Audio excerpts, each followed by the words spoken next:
You have goals, real ones, not the small, forgettable kind. The kind that keep you awake at 2 a.m. staring at the ceiling, feeling the gap between where you are and where you know you should be. You've been working, grinding, sacrificing things other people wouldn't dare give up. But here is what no one is telling you. Your ambition, that fire inside you, is also your greatest vulnerability. The people around you, the ones who smiled, the ones who encouraged you, some of them spotted it too. And they made a quiet decision. They decided to use you. Not break you, not compete with you. Use you. Feed off your energy. Redirect your power into their direction. And the cruelest part? They did it by making you feel like you were finally getting somewhere. They gave you just enough progress, just enough praise, just enough hope to keep you moving in their direction. This video is not comfortable. It was not meant to be, but you need to hear it before another year disappears. What you are about to learn is not theory, it is a diagnosis. And once you see it, you cannot unsee it. Because your ambition was never the problem. The problem is that you never learned to protect it. Machiavelli saw this 500 years ago, and they buried his warning for a reason. Let's be honest with each other for a moment. You have felt it. That feeling that you are working twice as hard as everyone around you and somehow ending up further behind. You have blamed yourself, told yourself you were not disciplined enough, not smart enough, not ready yet. That self-doubt is not weakness. It is evidence that you actually care. And caring makes you targetable. The system around you, the workplace, the social circle, sometimes even the family, was not built to elevate ambitious men. It was built to channel them. Channel your energy, channel your creativity, channel your drive into producing results that benefit someone else's vision. This is not conspiracy. This is incentive structure. If your ambition benefits them, they will nurture it, like a farmer nurtures a crop before harvest. They water you, they position you toward the light, and when the time is right, they harvest. You were not failing because you lacked ambition. You were failing because your ambition was leaking, flowing outward before it could compound inward. You were broadcasting your hunger to people who had no intention of feeding you, only of feeding off you. And the mechanism they used was not force, it was not threats, it was flattery, opportunity, inclusion. They said, "You're exactly what we've been looking for," and somewhere inside you, something relaxed. That relaxation, that moment of finally feeling seen, was the moment the trap closed. Because the moment you believed someone else understood your ambition, you started running their race. And running someone else's race with your full speed is the most efficient way to build their empire and hollow out your own. This is not their fault. This is what power does when it is unguarded. It flows toward whoever understands how to capture it. The question is not whether this happens, it does. The question is, are you going to keep letting it? Before we go further, understand this. This knowledge is for protection, not destruction. What you learn here is a shield. The moment you use it as a sword against people who have never harmed you, you become the very thing we are warning you about.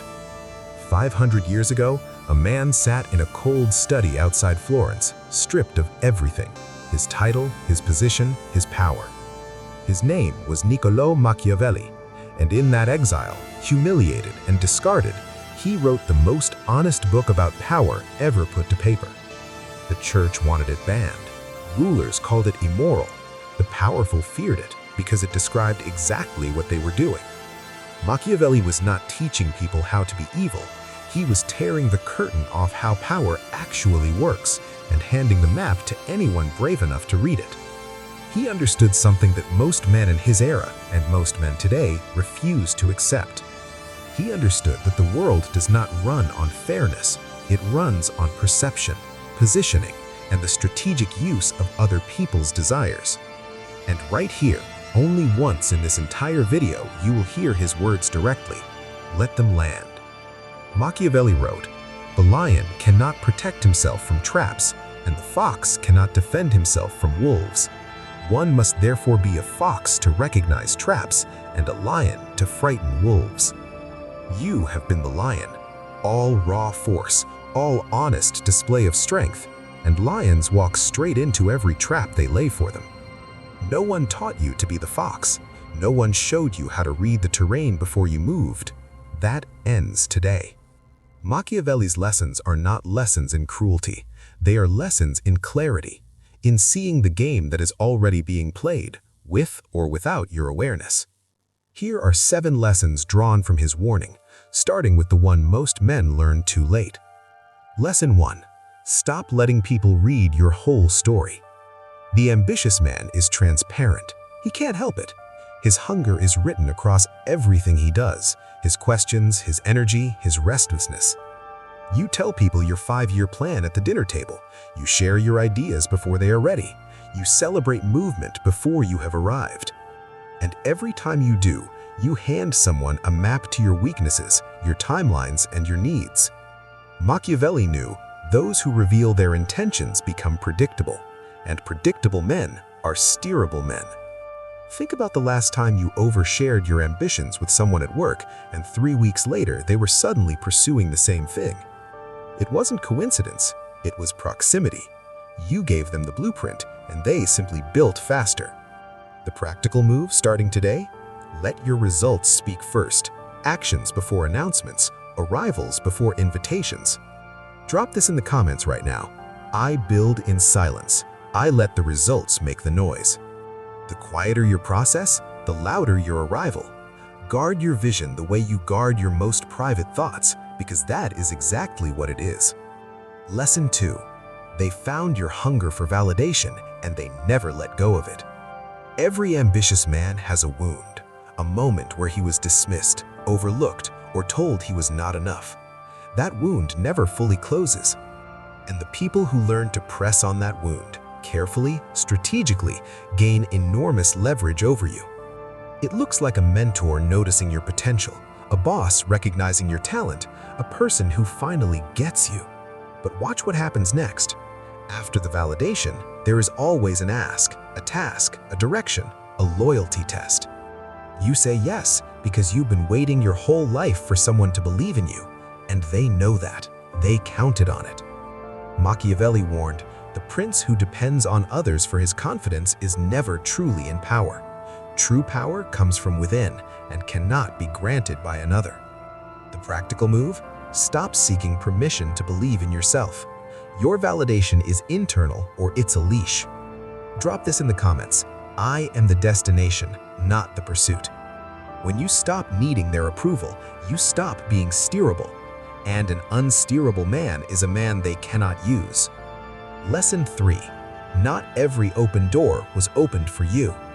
Ambitious men are drawn to opportunity like moths to a flame. Show them a chance and they move immediately, often without asking who lit the fire and why.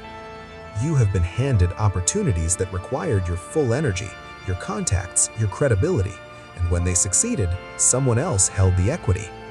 The opportunity was real, your contribution was real, but the terms were designed so that the ceiling of your reward was already set, low. Machiavelli understood. The prince who builds his power on the arms and generosity of others is never secure.